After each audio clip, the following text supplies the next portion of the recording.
Today I'm back with another topic regarding the ISC, ICSE, ISC syllabus.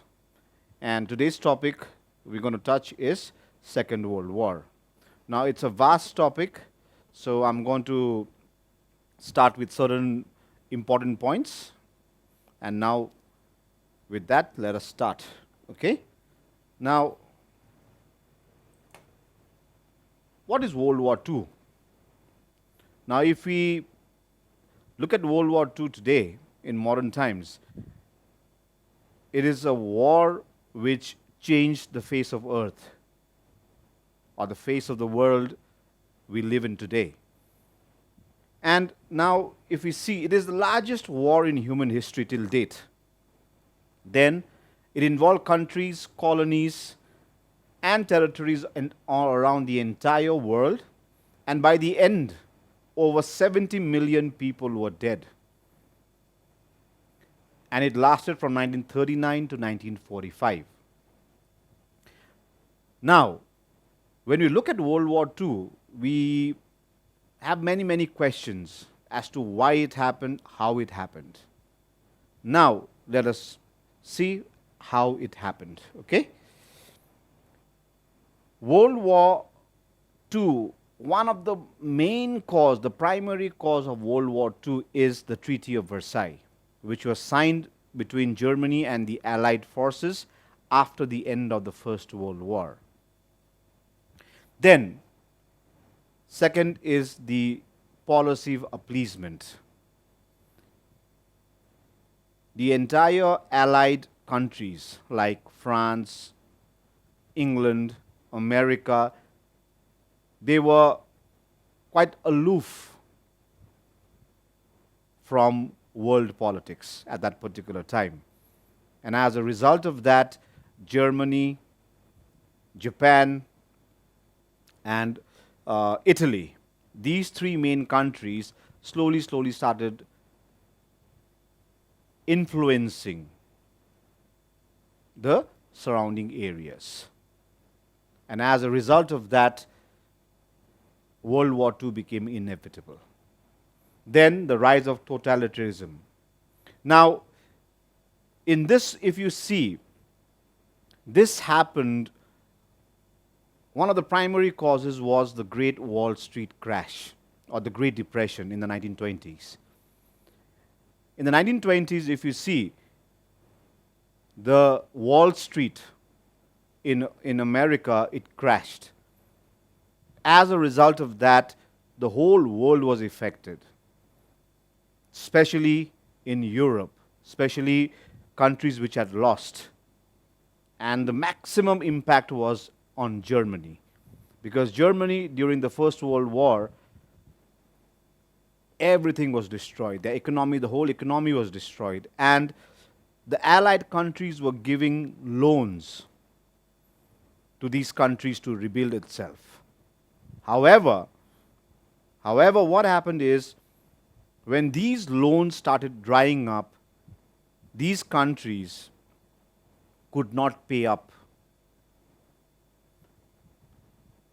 And as a result of that, the whole economy went into a topspin. And because of that, it gave rise to leaders who the people turned to, who gave a dream to the students or to the workers. And as a result of that, this gave rise to people like Mussolini and Hitler. Okay? Now, World War I and the Treaty of Versailles. Germany lost land to the surrounding nations. War repatriations. Allied collected a lot of money to pay back war debts to the US. Germany paid around $57 trillion in today's time. The Germans were bankrupt, embarrassed, guilt-ridden, and very angry. And this desperate people turned to desperate leaders. Okay? Then we come to the policy of appeasement. Now, Hitler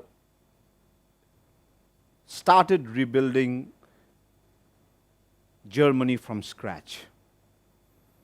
He promised the people that Germany would be the most powerful country if the people supported Hitler.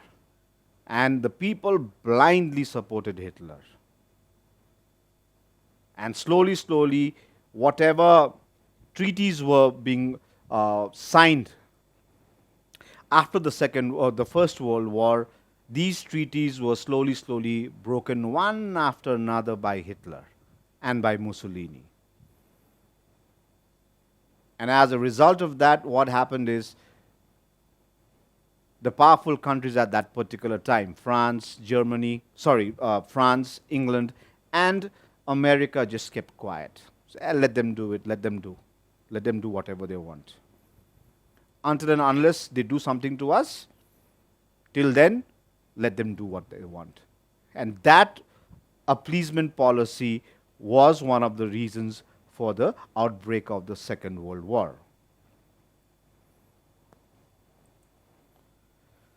Now, a system which the state and its leaders have nearly total control. Individual rights are not viewed as important, but the needs of the nation. No right to vote, no free speech, government control economy, often a police state. Now, if you look at the Axis powers, all the major Axis powers during that time had these type of leaders. If you look at Germany, you had Hitler. If you look at Italy, you had Mussolini. And if you look at Japan in the Far East, you had Prime Minister Tojo. Okay? Now these people took total control of the country. The policies, the foreign policies, domestic policies, people who were in the opposition were not allowed to speak. They were eliminated. As a result of that, these countries were hell-bent on creating a new front.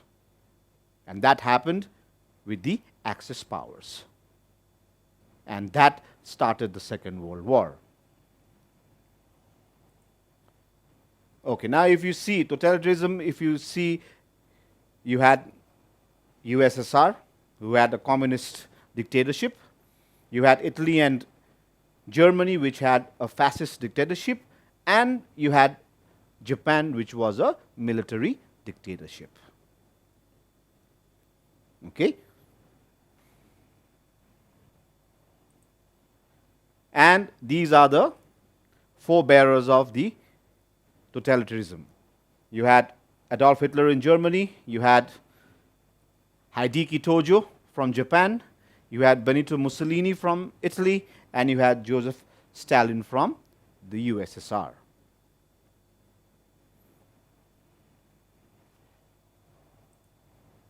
Now, what is fascism? Fascism is a political belief that says that individuals are less important than the nation. It glorifies violence, believes it is needed to prove the strength of the people, uses nationalism and racism, dictatorship, and Italy and then Germany became a fascist state. So if you look at the history of Germany and Italy, after the First World War, you will see a change in the leadership when these new leaders came in, like Mussolini and Hitler. They changed the total way of life of the people living in these countries. Okay? Then, what did Hitler actually want from the world? Because if you look at the history, the historians put all the blame on Hitler for causing the Second World War. Now let us look at what Hitler wanted. Okay. Soon after they became chancellor, Hitler began rearming Germany, breaking the Treaty of Versailles. Rhineland, in the Rhineland, he moved troops, again breaking the Treaty of Versailles, and then he annexed Austria, Sudetenland. Then Hitler then invaded the rest of Czechoslovakia, and ultimately he attacked Poland. And when he attacked Poland, that started the Second World War. Okay, officially in 1939, when Hitler attacked Poland, because in Poland, if you see, in all these countries, if you see, it had a certain percentage of German-speaking people. So his thought was that if these are German-speaking people, then these countries should be with Germany and not be independent countries. And as a result of that, he invaded these countries, and that was the start of the Second World War. Now, Germany invaded Poland. The Allies declared war on Germany. Germany then invaded France, Belgium. Okay? Then Hitler invaded Russia. Now, the Germans used a new war tactic called the Blitzkrieg. Now, before the Second World War, the armies were used to trench warfare, because majority of the battles in the First World War was all trench warfare. Now, when we talk about trench warfare, it simply means two armies which have dug trenches in the battlefield, and these people were fighting against each other. However, when Germany attacked France, Poland, and Czechoslovakia and other countries in Europe, they used a new tactic called the Blitzkrieg. Now, what they used was armored carriers, tanks, and infantry which was mobile, which had trucks. So they rushed at the enemy. The enemy was still thinking that the war would be again a trench warfare. So what they did was they dug trenches and they waited for the Germans. But the Germans did the opposite. Instead of, again, they also digging trenches and starting a war, they took a U-turn with all their machineries, modern machineries, and they rushed past the Allied defenses. And as a result of that, they got a lot of success in Europe.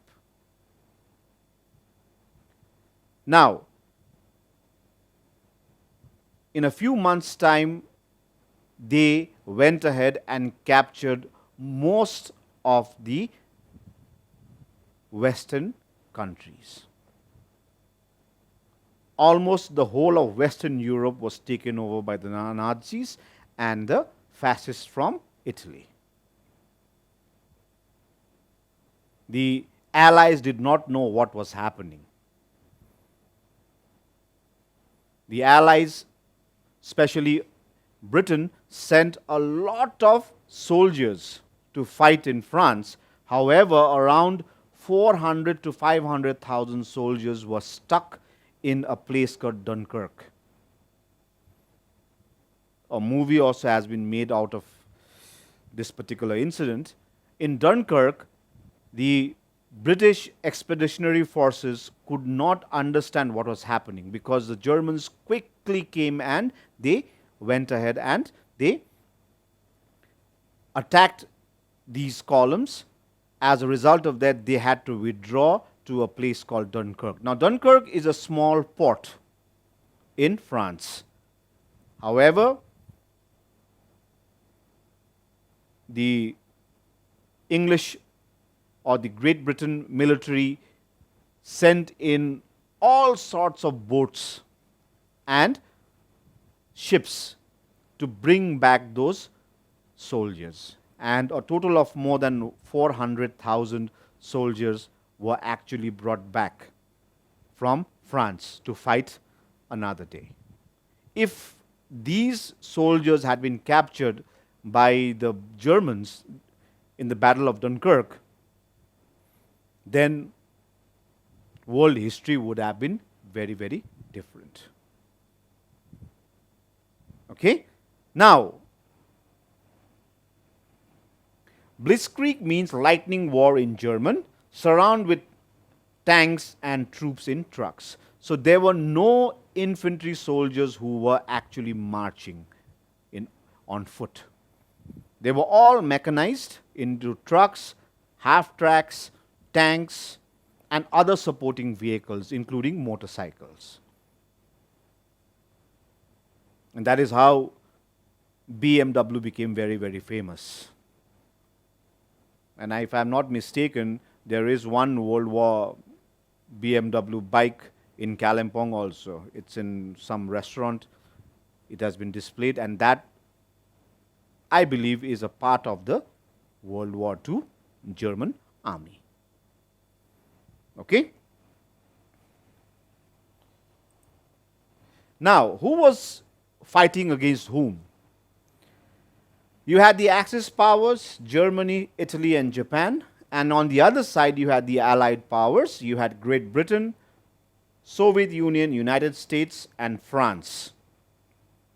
Now, France was captured by the Germans, and the remaining French army who had survived and who escaped Germany or the German power, they went ahead and they started a new country, a government in exile called the Free French, and they also were part of the Allied powers. Okay, now this particular map is the map of Western Europe, and if you look at the map in red, you would see the countries which were invaded by Germany in the first few years of the Second World War. So you will see that almost the whole of Western Europe was taken over. Then you would see the top part of Africa also taken over by the Germans and the Italians. Okay, so from here you would see only Great Britain, which was not captured by the Germans. And you had the famous Battle of Britain, where Germany went ahead and started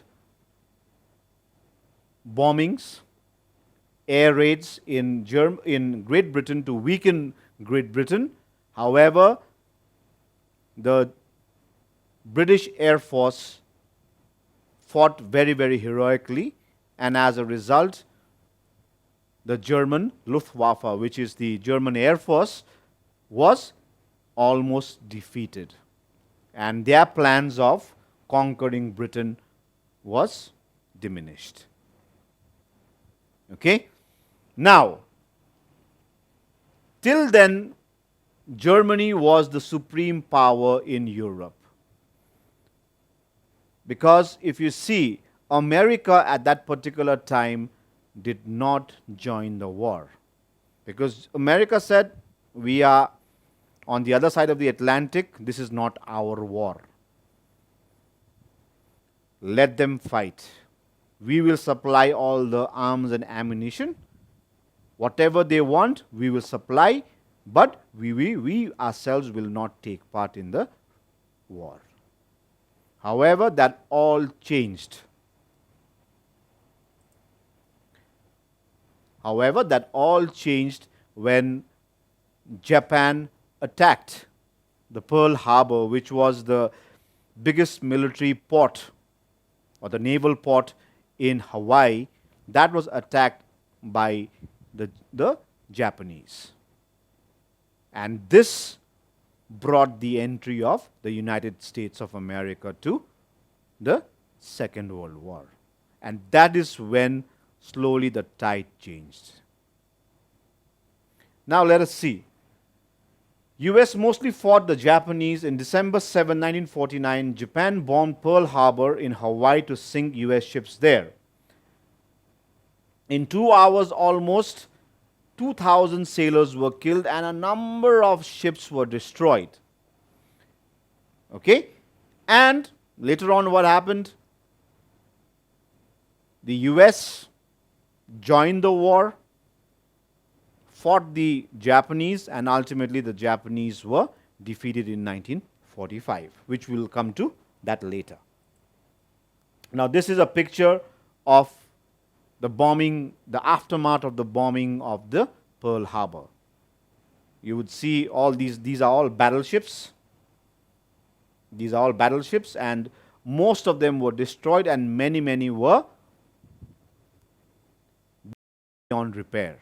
And some survived. This what we know as the American Pacific Fleet. However, Japan made one very big mistake. And that mistake was that they did not destroy any aircraft carriers. Because the US had about 4 or 5 aircraft carriers in Hawaii, and at that particular moment, these aircraft carriers had been sent away from the port. So when the Japanese attacked, no aircraft carriers were inside the harbor. As a result of that, with those naval carriers, the US launched their offensive against Japan. And ultimately, Japan lost. Okay, now here we see how many Japanese people died.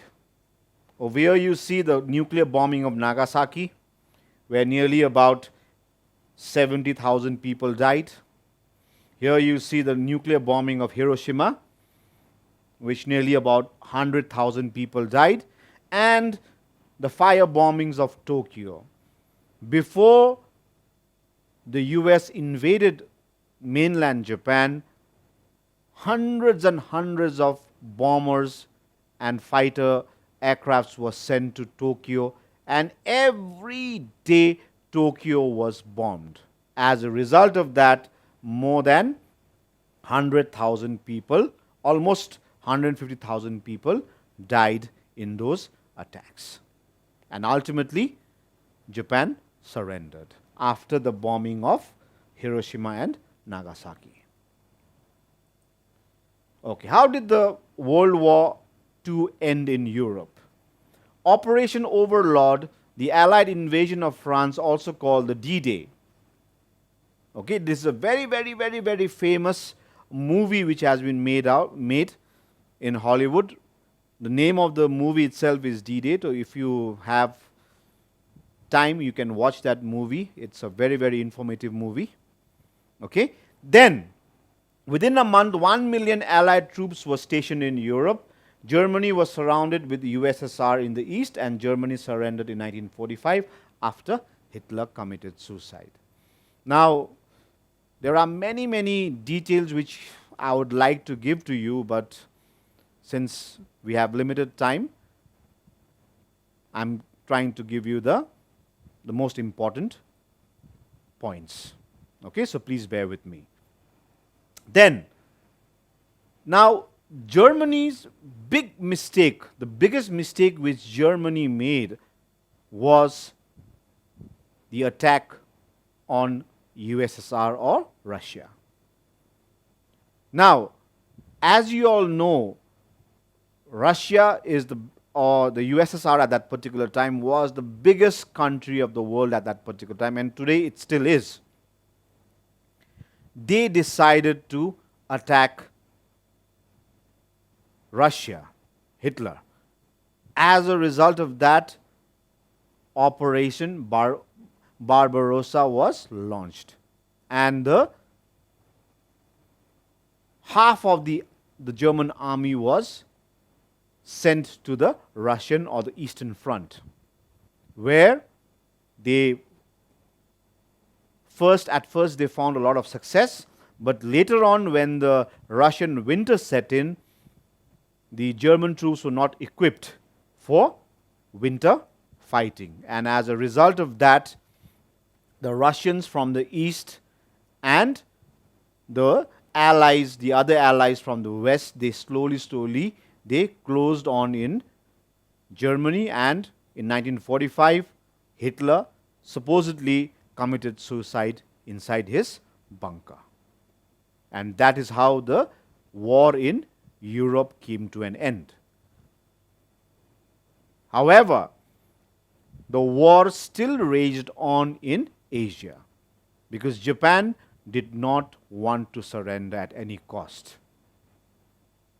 And as a result, ultimately, the Americans, because a lot of American troops were dying, so they went ahead and used a newly invented weapon, which we know today as the atom bomb.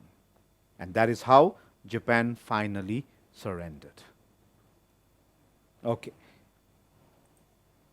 So this is the map of the D-Day, when troops from England, American, Canadian, Australian troops, including majority American troops, they all started from the different harbors and different ports of Great Britain, and they came to this particular area which we know as Normandy. So the Normandy landing is a very important phase in the Second World War, where hundreds and thousands of ships which carried troops landed in this area of France. And that is how the invasion of, or the liberation of, France and Europe started. And within a few months, the war came to an end. Okay. Now, what happened after the Second World War? Allies divided Germany between them. Half of Germany was divided between the Americans and the Russians, or the USSR. East Germany went to Russia, and West Germany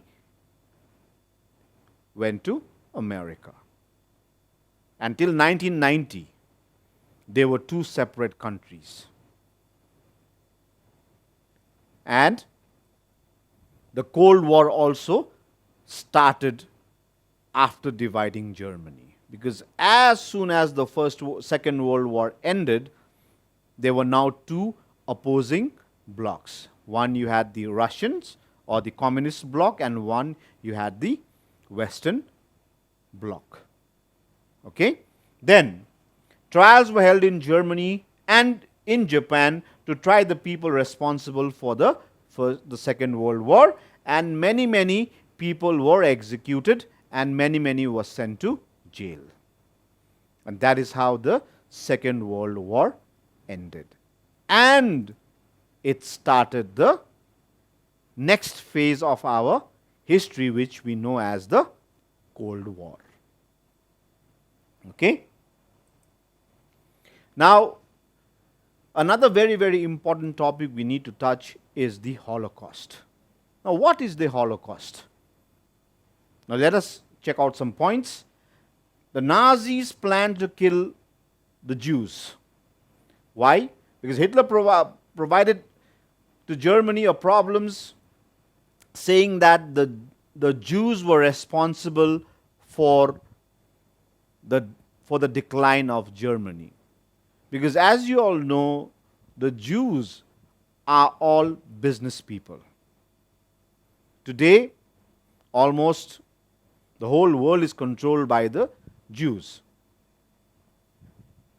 In other words, the businesses, the topmost businesses are all controlled by the Jews in, in the world.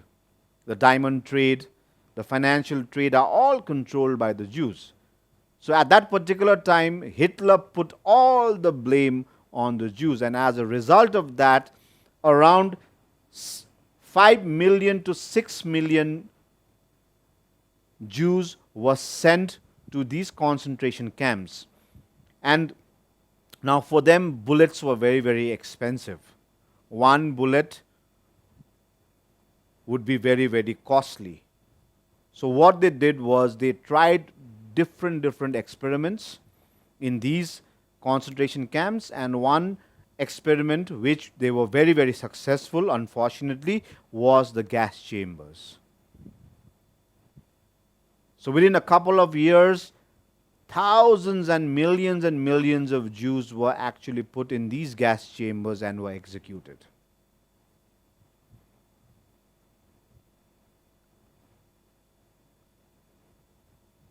Now, as a result of that, what happened is the Jews, the remaining Jews who came out of these concentration camps, and those Jews who were hiding in Europe, they wanted a homeland for themselves. And they turned to Palestine, which was in the Middle East. And in 1945, Palestine, which was a majority Arab country, that country suddenly became Israel. So till 1945, no country called Israel existed in the world except in the Bible. So all these Jews who were persecuted, they all wanted a homeland, and that again created the Arab-Israeli conflict, which is there in your syllabus, which we will come to later. So if you see, it's like a squash hedge, I would say. It keeps on going, it keeps on evolving, and the end of the Second World War created lots of new problems in the world, which we are facing even today. Okay? So with this, we come to the end of the Second World War. I hope you all had the patience to listen to me, and with this, I will be back with another topic next week. Thank you.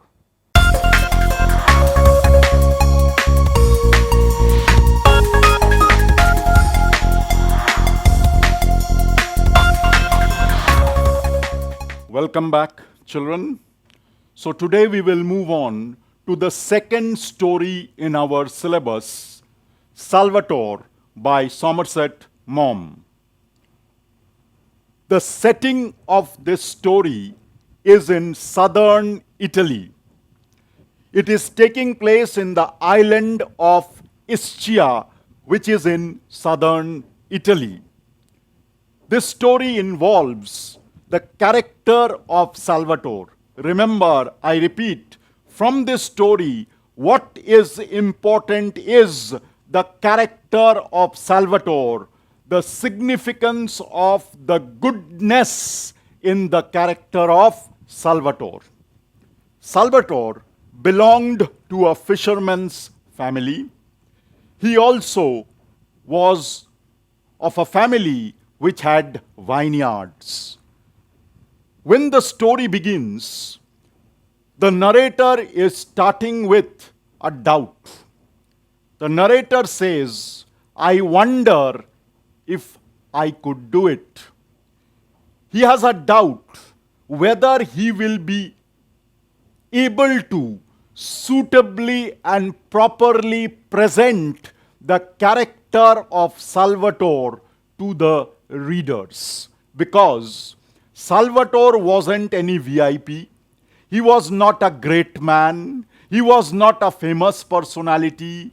He was not a well-known figure. He was an ordinary fisherman with no extraordinary qualities in him except for the goodness in his character. When the story begins, Salvatore is 15 years old. We see, or we come to know, that he had the habit of spending the mornings lying down almost naked on the beach, and occasionally he would go for a swim. Along with him, he would have his two younger brothers, and he kept a careful watch on his younger brothers. Whenever the two younger brothers would go for a swim and would go a bit deeper into the sea, he would call them back so that they did not fall into danger. And by afternoon, it would be time for them to go back home to have their lunch. So, Salvatore, along with his two brothers, would walk back to the house in the village to have their ordinary frugal lunch. Sometimes, what Salvatore would do is, he would get up from the beach. He was always bare feet. He never wore shoes except on Sundays when he had to go to the church. So he would climb up the ragged rocks of the cliffs on the seaside. And once he would reach the top of the cliff, from there he would jump into the sea. This was almost the daily routine of this 15-year-old lad called Salvatore.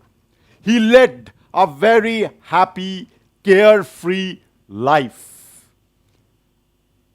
In the first portion that we have done, we see certain qualities in Salvatore.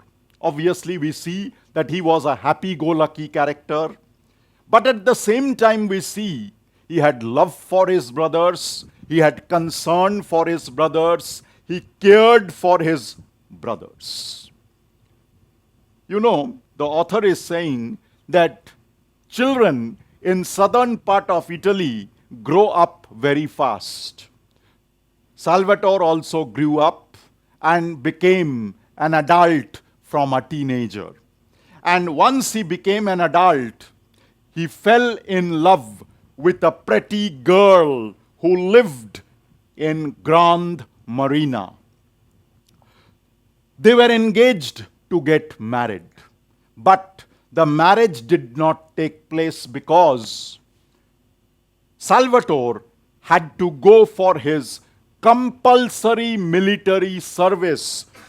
This compulsory military service is called conscription. That is, in many countries, after you finish your schooling, you have to do a compulsory military service. You have to join either the army or the navy or the air force for 2 years, 3 years, 4 years. This duty is compulsory. This compulsory military duty is called conscription. So, Salvatore had to finish his conscription first before he could get married. So, he became a sailor under the then King of Italy, King Victor Emmanuel. As a sailor, most of his time was spent in a ship, surrounded by strangers, far away from his beloved island of Ischia. Obviously, Salvatore never liked this life. He had never gone out of the island of Ischia before, and as a sailor in the ship, he considered himself to be a misfit, a fish out of water. When the ship would dock somewhere and he would go to the nearby towns or cities, he would have difficulty even in crossing the roads because he was not used to such traffic and busy life. So he was terribly homesick. Sometimes, standing on the deck of his ship, he would look at Mount Vesuvius, one of the volcanoes, and he would imagine of the island of Ischia, his native place. He would write letters to his beloved, that pretty girl. The letters would be badly spelt, but all the letters expressed his homesickness, his desire to return home. The ship traveled to various parts of the world, and finally he reached China.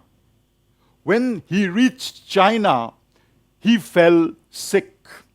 It was a mysterious disease that he was suffering from.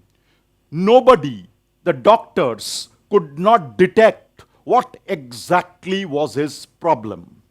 He had to lie on the hospital bed for months.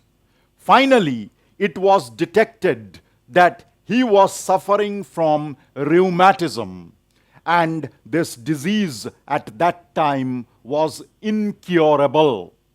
Now, because he was physically unfit, it was declared that he was no longer fit for military service because of his sickness, and he would be sent back home.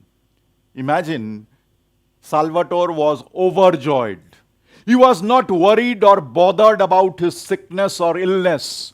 He never bothered about the fact that his sickness was incurable.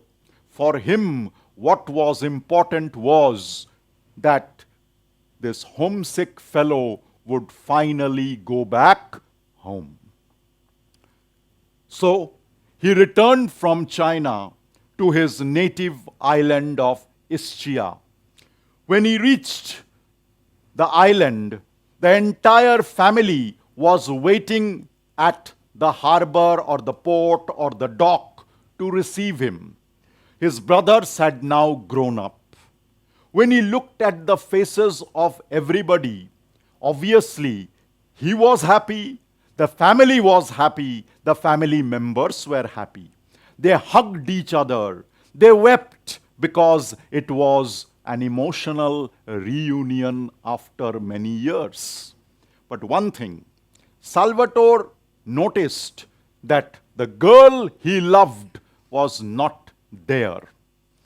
He asked his family, where was the girl? They gave evasive answers. They avoided giving a direct answer to the question of Salvatore. So, in the evening, Salvatore walked to this place, the Grand Marina, where this pretty girl lived, to get an answer. When he reached the house, the mother and the girl were seated at the door. He asked them whether they had received his letter or not. He asked them whether they knew that he was coming back or not. The girl and the mother said they knew everything. Not only that, they also knew or had come to know from a boy of the island that Salvatore was sick and he will never be cured. Since he was physically disabled now because of his rheumatism, the girl and her family did not want the marriage to take place. So, obviously, Salvatore's marriage would not take place with that pretty girl whom he loved. Please note one thing. He was sad. He was sorrowful. He was dejected. He was heartbroken that the girl he loved would not become his wife. He wept on the shoulders of his mother. But look at the character of Salvatore. He understood why the girl did not want to marry him. In a fisherman's family, the man, the husband, had to be physically fit and strong because they had to work to survive. Why would a girl marry a man who was suffering from a disease that was incurable? So the girl had valid reason not to marry Salvatore. And Salvatore understood this. That is why, even though he was dejected, even though he was heartbroken, he never blamed the girl for not marrying him. I repeat, this is another characteristic feature of Salvatore. He was kind and understanding. He fully understood what was going on in the mind of that girl. He understood the reasons why the girl had refused to marry him. And he believed that the girl was justified. And therefore, he never blamed the girl for breaking that engagement. He came back to his normal life in the next few months. He worked along with his brothers as a fisherman. He worked in the vineyard. And finally, one day, the mothers told him that a girl of the village was ready to marry Salvatore. The name of this girl was Ashanta. She was not a girl, she was a woman, actually. She was also engaged to a man, but that man had died in Africa. Ashanta was very ugly, but she had some money. And the mother proposed that Salvatore marry Ashanta, this ugly girl, but who had some money. The mother argued that Salvatore's life would become better and smoother with the money of Ashanta, because with that money he could buy a boat of his own. With that money he could either buy or take on rent a vineyard. And fortunately, a vineyard at that time was up for rent because that vineyard had no tenant. So with the money of Ashanta, all these could be done and life of Salvatore would be smooth. Salvatore did not say yes or no. He told the mother that I better have a look at the girl first. So on a particular Sunday, Salvatore dressed up properly and went to the church, and inside the church he had a good look at this girl or woman, Ashanta. When he returned home, he told his mother that he was ready to marry Ashanta. Imagine, Ashanta was ugly. Yet, Salvatore agreed to marry Ashanta. In due course of time, Salvatore and Ashanta got married. They settled down at a new home. And let me tell you, despite Ashanta being ugly, Salvatore had no complaints. He was equally loving and devoted and dedicated to Ashanta as he was expected to do as a responsible, dutiful husband. Ashanta also was ugly outwardly, but she also had a soft, loving heart. She genuinely loved Salvatore, and the two had a happy married life, and 2 sons were born to them. Here you must note one thing. Ashanta always blamed this girl from the Grand Marina for ditching Salvatore. Ashanta always had bad words for this pretty girl from the Grand Marina. But Salvatore never said a word against that girl. Now, Salvatore resumed or continued with his normal life. During the fishing season, he and one of his brothers would row their boat 7 miles and go to that part of the sea where they could catch the profitable cuttlefish. Again, they would row back 7 miles, return before sunrise to sell whatever they had caught so that the fish could go to the market of Naples for sale. During the off season, when it was not the season of fishing, Salvatore would work in the vineyard. And remember, he was suffering from rheumatism. Sometimes he had difficulty in working. His disease or sickness did not allow him to work hard. Under these conditions, again, what did Salvatore do? He would go back to his childhood days. He would go to the beach, lie down on the beach. He would be polite, courteous towards everybody. He would talk to everybody happily. He would give no signs of the pain of his rheumatism. Foreigners, foreign tourists who used to notice Salvatore lying on the beach whole day, they used to comment that these Italians are very lazy. They don't work. They only lie down on the beach. They did not know what was the condition of Salvatore in reality. Now we see the responsibility, love, and care of Salvatore as a father. He often used to take his 2 sons to the sea to give them a bath.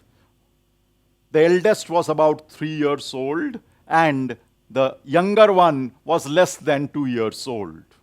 So he would catch the children or the sons by their neck and dip them into the sea water. The eldest child, the 3-year-old son, would accept everything stoically without any protest. But the younger one would shout and scream to protest for being dipped in the sea water.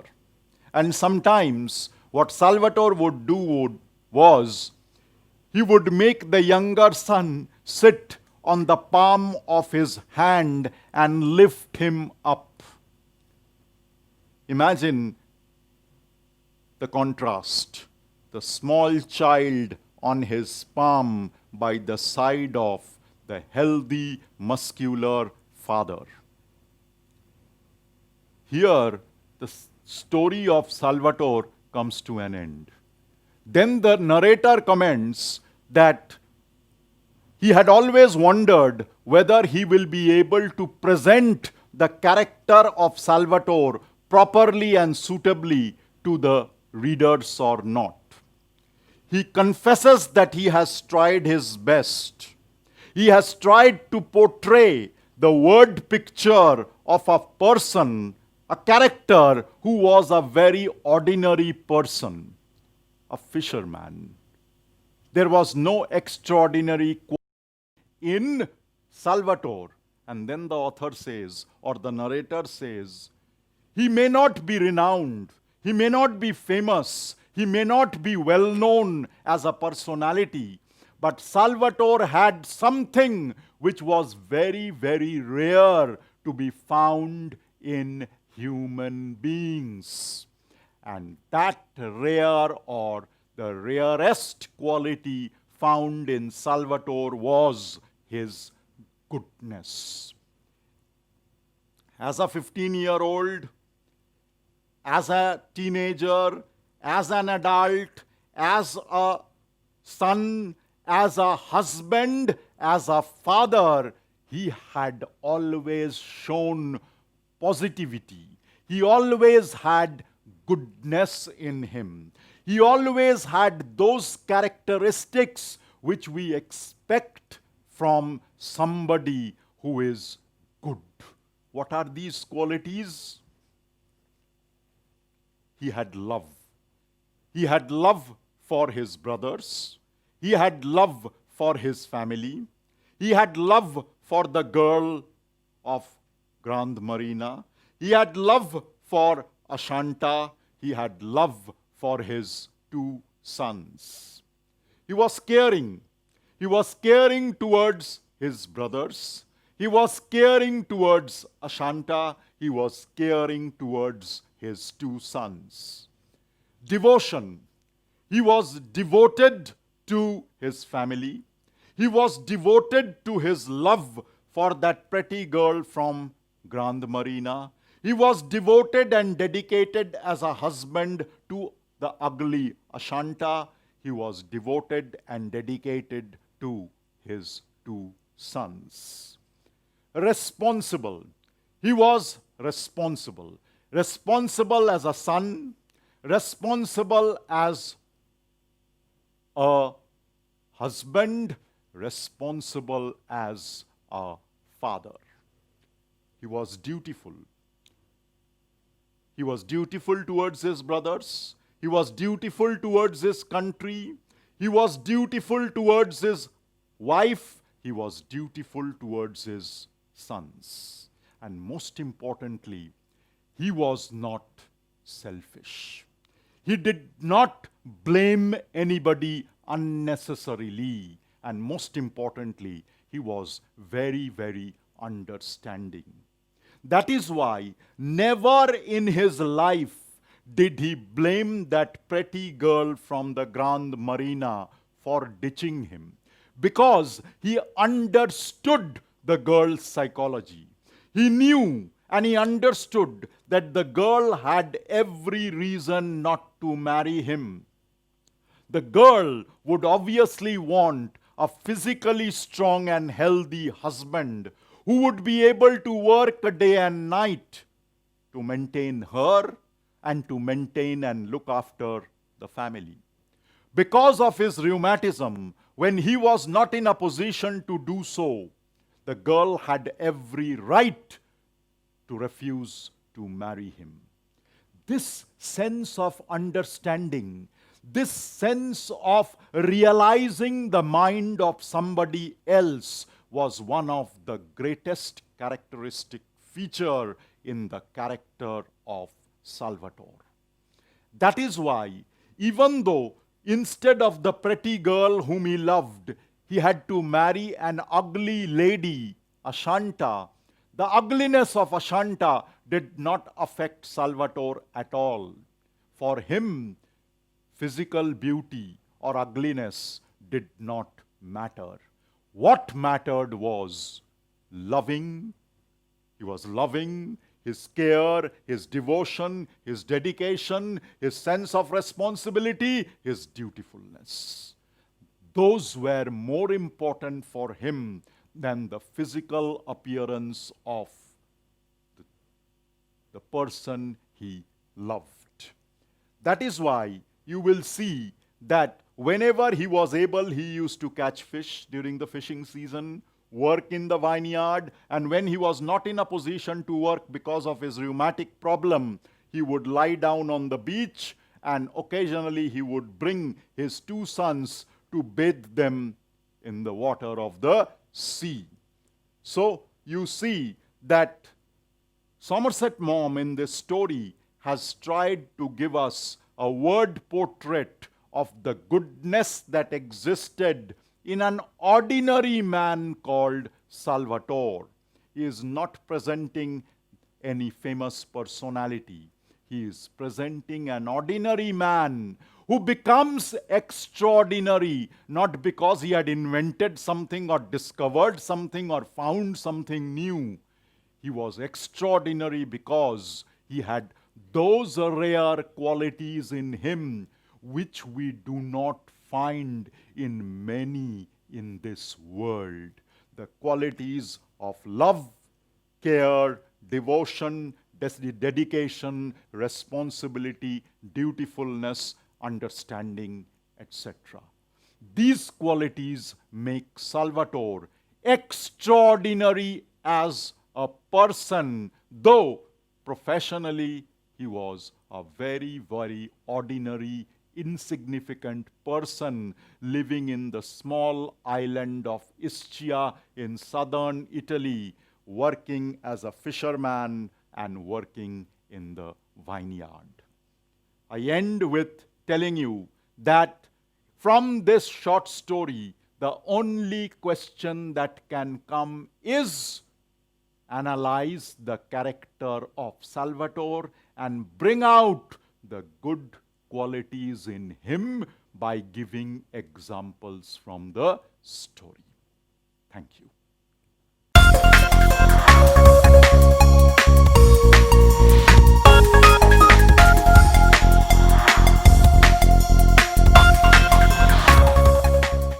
Good morning, students. Welcome back. Okay, my topic today is natural vegetation. Okay, the last chapter in the first unit. Okay, now let me start with this chapter on natural vegetation. Okay, now when I talk about natural vegetation, okay, it refers to the growth of plants. Okay, now the plants that has been a plant's life that has been grown in wild without any human aid. Okay, and those plants which has been adapted to the environment in which it has been grown is called natural vegetation. Okay, that's a simple way of understanding what is natural vegetation. Now, when you talk about the natural vegetation, it includes, tall trees, it includes bushes, shrubs, liners, climbers, and all this. Okay, that's natural vegetation. So the definition of natural vegetation out here has been given out here. You have to remember that. So natural vegetation means the plants that have not been grown by humans without any human aid, but the growth of those plants or the vegetation depends on two important things, that is temperature and the other one is moisture. And one more thing that you have to write it down is the soil also. Okay, so these are the three important factors that has been required for the growth of any kind of a plant. Okay, one is the temperature, the other one is the moisture, means the water.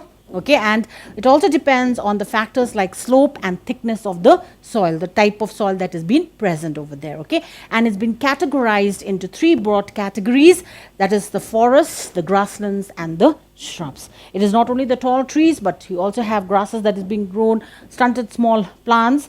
Okay, so all these together is called natural vegetation.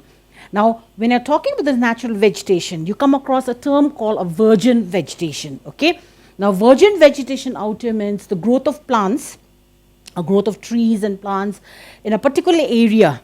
Okay, and that area which has not been affected by human beings, or that area has not been touched by humans. Okay, that is called a virgin vegetation.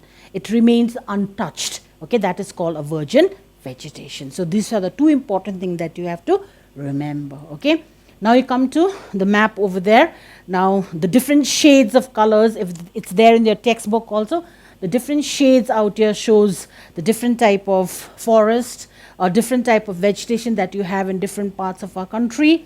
Okay, and like if you see the brown patches over here, brown, similar like yellowish brownish color that you see, it's a tropical thorn forest. Then you see green color, which is in plenty, that is tropical moist deciduous. Then you have the grayish color over there, that is a tropical evergreen forest. And then a shade of light shade of blue or greenish bluish color over there is a tropical deciduous. So this is a map of India that shows the different type of natural vegetation in the country. Okay, now the most important thing that you have to remember out here is the different type of natural vegetation that you find in India and some of the characteristic features, and at least 1 or 2 states in India where it has been found, as well as 2-3 varieties of trees that has been grown in this area. These are the important things that you have to learn from the different types of natural vegetation that you have in the country. So starting with us, the first one is the tropical evergreen. Okay, now when you talk about the tropical evergreen forest, one thing that you remember is that it's referred to as a tropical evergreen. The reason behind is because if you look at India, India has been located in the tropical region. You already know it. Because the Tropic of Cancer divides the country into 2 halves. I think in the previous classes also I have explained it to you. India lies in the tropical region. The Tropic of Cancer divides the country into 2 halves. The northern half is called the subtropical region and the southern half is called the tropical region. So the word tropical, evergreen, now this forest looks green throughout the year. Okay, the forest looks green throughout the year. Okay, that's why it's called the tropical evergreen forest. Now, beside the characteristic that I have written out here, one thing again I would like to explain it to you all. Okay, when you're talking with the forest, when you're talking with the trees, or when you're talking the plants that is being grown, especially in the forest area, you come across a term called a mixed stand and a pure stand. Okay, a mixed stand outer means when different types of trees belonging to different species, you know, belonging to different family is being grown. Okay, it's not like, for example, in certain areas, you know, trees are being grown. There are different type of trees, but belonging to the same family. Okay, that's called a pure stand. Like if you go to the higher altitude regions, mountainous area or higher altitude regions and all that, now you'll find different trees that has been grown, but belonging to the same family, like belonging to pine, but they have different types of trees like spruce and cedar and all that. But they belong to the same family. Okay, that's called a pure stand. But in a mixed stand, you will have different type of trees that is being grown belonging to the different families. Okay, so in the tropical evergreen forest, you have a mixed stand. The type of you know, the vegetation that you find over there is a mixed stand. A different type of trees belonging to different family grows over there. Therefore, you know, the trees that has been grown over there have different time for shedding their leaves. Okay, so when one varieties of trees are shedding their leaves, other varieties of the trees still have green leaves in them. Okay, that is the reason behind why the forest looks green throughout the year, and that is why it's always been referred to as a tropical evergreen forest. Okay, now some of the characteristic features that it grows in an area where it is hot and humid. That means area where the temperature is high, followed by heavy showers of rainfall. Rainfall should be more than 200 centimeters. The temperature required is around 24 degrees Celsius.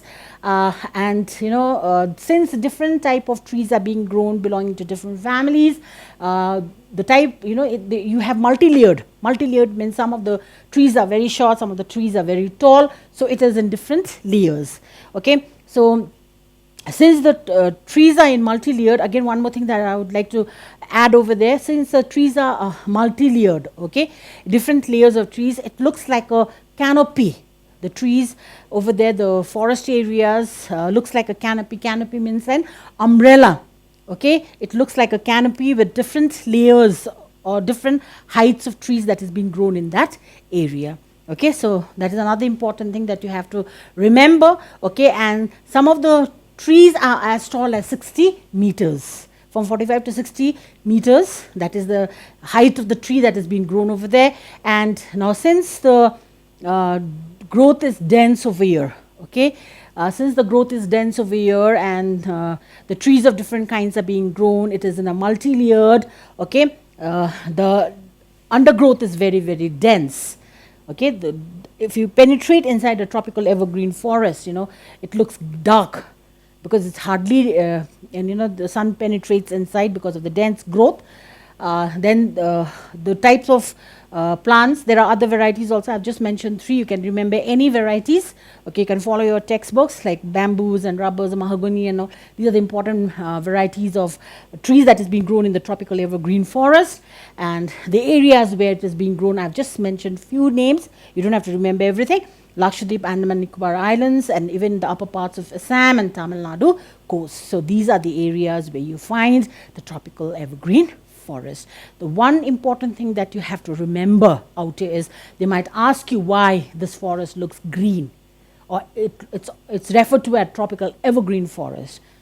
And I've already explained it to you. The reason behind it is because it looks green throughout the year, okay, because of the mixed varieties of trees that is being grown there. Okay, that's the first important types of natural vegetation that you have in the country. Okay, now next is the tropical deciduous forest. Again, out here, another common question that they ask you in your ISC is, what do you mean by this word called deciduous, or why tropical deciduous forest? Okay, now please remember the tropical deciduous forest is also known as a monsoon forest.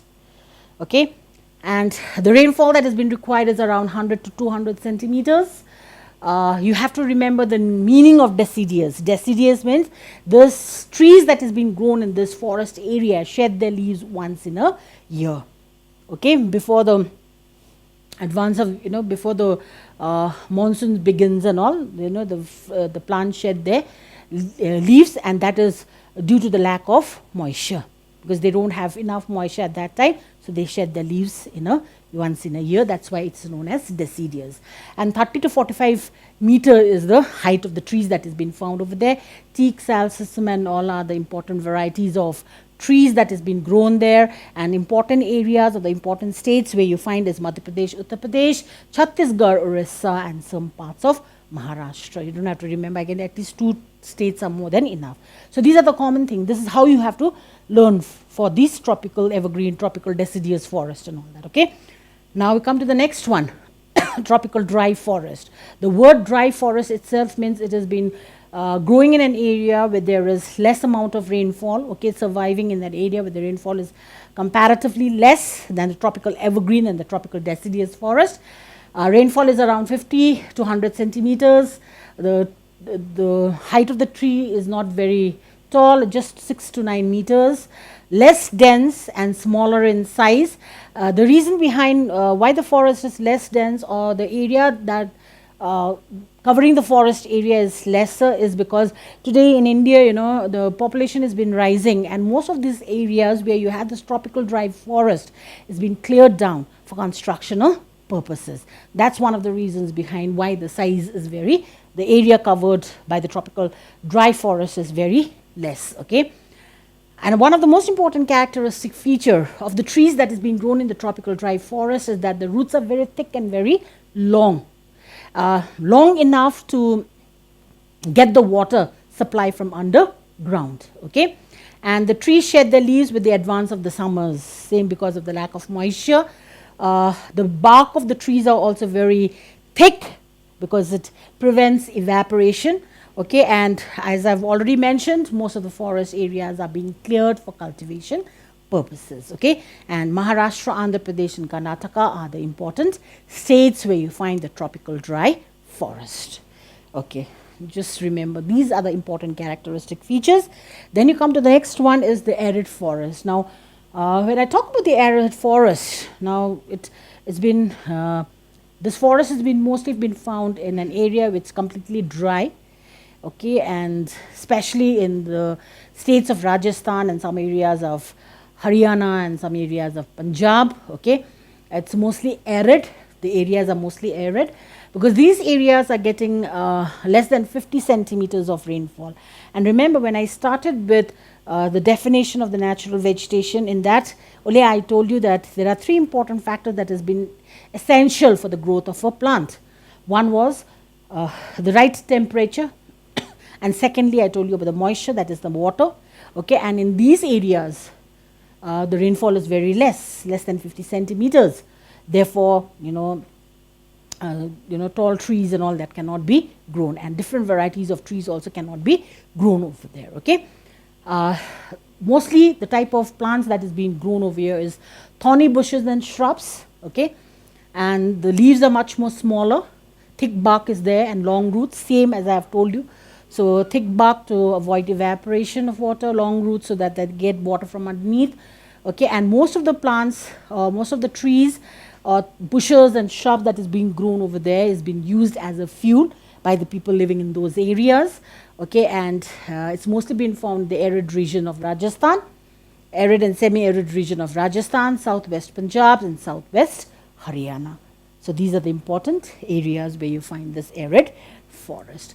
Now you come to the next one, that is delta or the tidal forest. Okay. Now when I talk of the delta or the tidal forest, now you know these are the forest areas which is mostly been found in the coastal areas where you have the tides taking places, high tides and the low tides and all that. Now in these areas, I think you've seen in some of the movies and all also, like if you have visited the coastal areas, you have seen those trees that is being grown, the mangrove trees and all that with silt roots. Okay, they have this long silt root with pores inside. Those are the breathing holes. Okay, and when you have the high tide over there, those roots of the trees are all been filled with water, and when there's a low tide, you can see the silt roots. Okay, that's in the mangrove forest in the deltaic region. Okay, so it is also known as the mangrove tidal forest and found in the areas of the coast which has been influenced by the tides.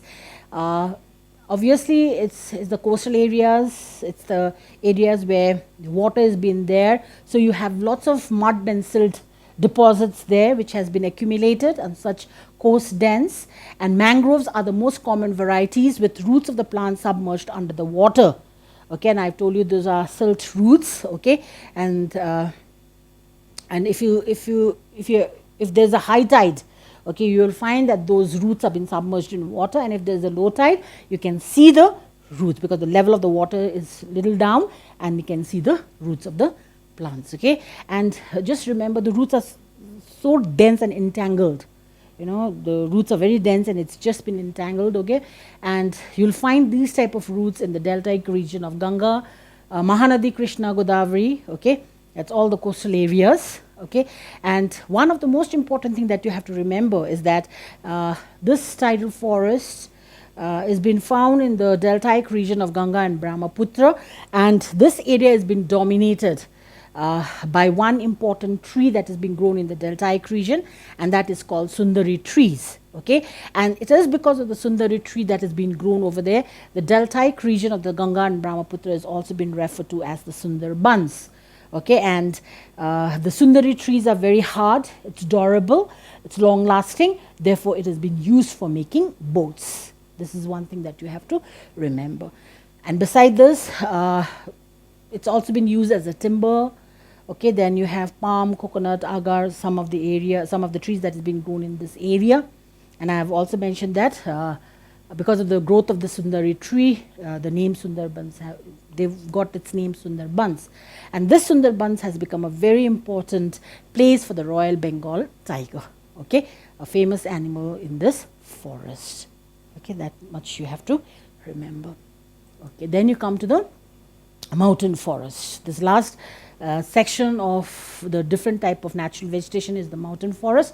Now before I go to the mountain forest, now let me just tell you, okay, let me just explain you this. Like when I talk about the mountain forest, you have the mountainous region in the northern Himalayan areas or the northern part of our country or the northeastern regions of our country. And when I talk about this mountain forest, I'm also referring to the hill stations that you have in peninsular India. Okay, like example, you know, in South India, you have the Nilgiri hills, the Naimalai hills and all that. So because of the higher altitude in these areas, also lots of trees are being grown, lots of plants are being grown. Okay, so one important thing that you have to remember is that the trees that is being grown or the forests that you have in the mountainous areas are not the same, because as the height increases, as the altitude increases, the temperature, as the height increases, okay, as you go higher and higher and higher, the temperature becomes lesser and lesser and lesser. Now, because of the less temperature, okay, the type of trees that is being grown is not going to be the same. Like in the foothills of the Himalayas, if you look at the foothills of the Himalayas, the Shivaliks, the foothills, you'll find dense forest with tall trees grown over there. Okay, but as the altitude increases, the type of plants that is being growing also becomes different. Okay, now it's scattered vegetation. You'll find grasslands, you'll find stunted bushes, okay, and you'll find rhododendron trees. Okay, so the type of, in the lower altitude areas, you may find a dense forest, but as the altitude increases, the forest also becomes thinner, sparse. Vegetation has been found. But as you go to the highest altitude, then you'll find vegetation in the form of mosses and the lichens. So when I talk about the mountain forest, you'll not find the same type of vegetation. The vegetation differs according to the height, because temperature is also playing a very, very important role in the growth of a plant. So as there is a variation in the temperature as you go higher, the type of trees that is being found also differs. Okay, so mountain vegetation has been found in the mountainous areas with the higher altitudes. Okay, this kind of vegetation differs according to the variation and increase in the altitude. As the height increases, temperature decreases, and temperature plays a very important role in the growth of a plant. So depending on the type of temperature, what type of temperature record is there. If it is cold and all that, you'll not find lots of plants being growing and all that. So depending on the temperature, the type of plants that is being grown. The trees at the higher altitude are conical, okay, and forms the coniferous forest. Some of the main species of trees that is being grown in the higher altitude regions, higher altitude is cher, deodar, and pine. Okay, then you can also add rhododendrons are there, then stunted bushes and all are there. And as you go to the higher altitude areas with little high places, then you'll find more of mosses and lichens, that green microscopic plants, okay, like which is very slippery. Okay, when you walk in those in other local language, we call it leo. Okay, all in this area we call it leo. So that is also a part of natural vegetation which is being grown in the higher altitude. Okay, so that's the mountain forest. And when I talk about the mountain forest, I did tell you we are also referring to the vegetation that has been found in the hills of peninsular India. Okay, and especially the hill stations that you have in peninsular region. Like you have the Nilgiri Hills, Anaimalai Hills, Palni Hills, Cardamom Hills, Ooty. Okay, so these are the hill stations. There are other hill stations also. In these hill stations, which is higher in its altitude, plants are being grown. Okay, but the forest areas have stunted trees with shrubs and ferns. And one of the most important tree that has been grown in this area is the eucalyptus or eucalyptus tree. And from eucalyptus, you manufacture oil.